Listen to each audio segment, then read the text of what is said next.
This is probably the worst idea I've had here, but I'm going to try this. This is an uncut video of a tire change on a Chevy Express full-size van. It's only 6.5 minutes long. It's a pretty good tire change, although it's excruciatingly long to watch, it seems like. I get off to a really slow start, but I want to just talk to you about what the fundamentals of this call are. And you can see I'm only a few steps away from my truck. So I always try to park my truck near the problem. That way my tools are by the problem, right? And you saw the first thing I did was take my tool bag to the van, all right, to the tire. That's my tool bag with most of my tools in it. And then another key to this, to vans and pickup trucks in particular, is they have an underside tire, which you're about to see come down. And I have a 7-piece spare tire toolkit, so I am never, ever, ever searching for the customer's tool on these trucks and vans. Sometimes I have to check once or twice to make sure I get the right tool out, but you can see that, we're probably like a minute into this video and the tire is already down. I'm off to I consider this a slow start since I had to go back to the van. Go back to my truck, and here we are. There's the tire. So tire's down, tool bag's already in the van. The next thing I'm going to do, if I remember right, is grab my jack. And this is why it's excruciatingly long to me. I don't know what this gap is, but I didn't want to edit this because I want you to see what's possible with these tire changes. Oh, I'm checking the air in the tire. That's a good idea. So check the air pressure here. Make sure you're good to go. But these vans and trucks, you'll see a lot of guys are like, dude, they're there for like 20, 30 minutes trying to change one of these tires. But it really should be no more than like a 10 or 15 minute call. Nothing special about it.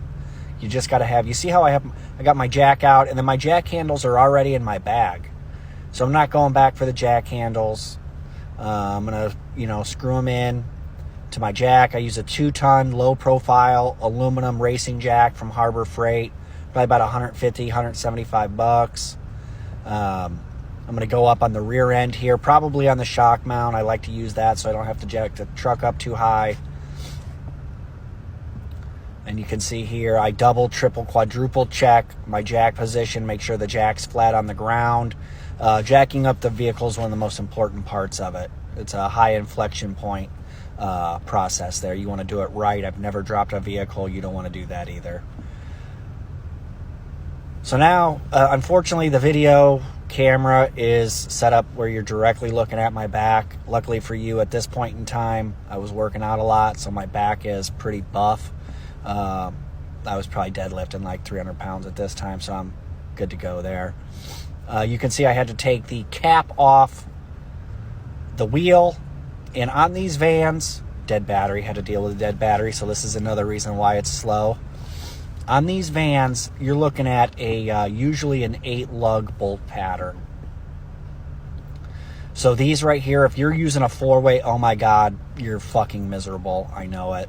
The other way people do it is with a breaker bar and a impact gun, cheap impact gun. I use a DeWalt or an Ingersoll Rand 20 volt, and I can usually zip these 8 bolts off no problem with just my impact gun. I don't have to get out a breaker bar the vast majority of the time. If you want to live that life, you're going to need to spend $400, $500, $600 on an impact. Otherwise, if you buy a couple $100 impact gun, you're going to be using your breaker bar a lot more than you want to. You can see I zip those off in probably 30 seconds. I switch it up to my 140-pound torque stick and get that all set up on my impact gun. Bang the wheel off, karate chop it with a punch. Wheel comes off. Take it over to the backside. I get the spare tire. I already checked it. It's full. If it wasn't full, I would have been airing it up with my compressor during this time. And then watch me slide my foot under there and roll it up and put the bolt on. All right, I get one on there, zip. That way the wheel's not going to come off. I don't know. And you get it flush on the hub there. And then I load the rest of the lug nuts on there. There's 7 more that I'm going to hand tighten quite a few turns, make sure they're started right. And once I have all those bolts on there, I'm going to go ahead and you always want to start off cautiously with the impact gun here. So it's going to be make sure it's going on straight, tighten it down. Make sure it's going on straight, tighten it down 8 times. And again, if you're using a 4-way or something, sorry about you. Get an impact gun. So usually what I do is I hit all 8 bolts in a cross pattern, get them on there, and then I'll go through one more time and hit all 8. You will be surprised at how many times that maybe that first bolt or one of your bolts didn't get all the way snugged up. And that's what the torque wrench is for, is to make sure you get them tight but not over tight. So that's really fast. You don't have to adjust a torque wrench and, you know, unadjust it and adjust it every time you use it. So then you saw my tools go into the bag and the jack's coming out. The handles will go in the bag.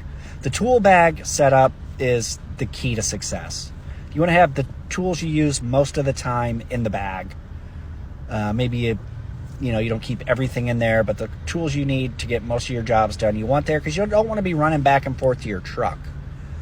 And you'll see, so I always grab my jack, put it in the truck, thunk, thunk. Then I take care of the spare tire for the customer. Then I go back and put my bag in the trunk, in the back of my truck.